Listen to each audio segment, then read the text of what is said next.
Hello. Hello. ആ, പിന്നെ അളിയ ഇന്നലത്തെ ബാറിനാണ് വിഷയം ഉണ്ടായി അളിയ.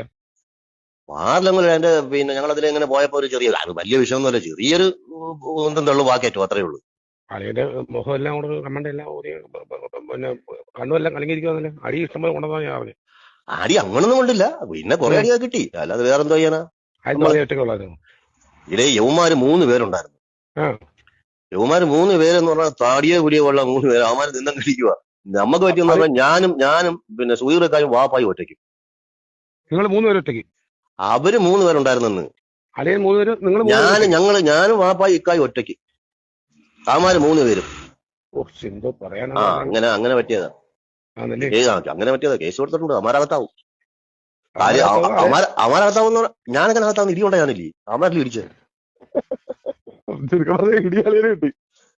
ഞങ്ങൾ 3 പേര് ഒറ്റയ്ക്കല്ലോ, അവന്മാര് തടിയെ കൂടിയ പോലെ അവന്മാര് എന്തോ ചെയ്യാൻ, അവന്മാർ നമുക്ക് പിടിച്ചിരിക്കാൻ പറ്റിയില്ല. മാത്രമല്ല ഇത് സംഭവിച്ചെന്ന് അറിയോ, ഉം. എന്റെ മൂക്കാൻ വേണ്ടിട്ട് ഇടി കൊണ്ടപ്പോഴത്തെ ഇക്ക കയറി ഓടി. ഓ, ആരാ നമ്മുടെ സുധീർക്കായി? സുധീർ കയറി ഓടി. വാപ്പ അന്തം വിട്ട് നോക്കി വെക്കുവോ, ആ സക്കത്തിന് അവന്മാരെ കീറി തന്നെ.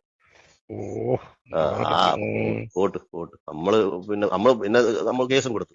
ഞാനിവിടെ ഇല്ലാന്ന് ഭാഗ്യമായി, അല്ലെങ്കിൽ അടി എനിക്കും കൊണ്ടല്ല. അളിയോളം എങ്ങനെ അളിയുണ്ടായിരുന്നു, ഞാനും കൂടിയത്. ശരി, ഓക്കെ.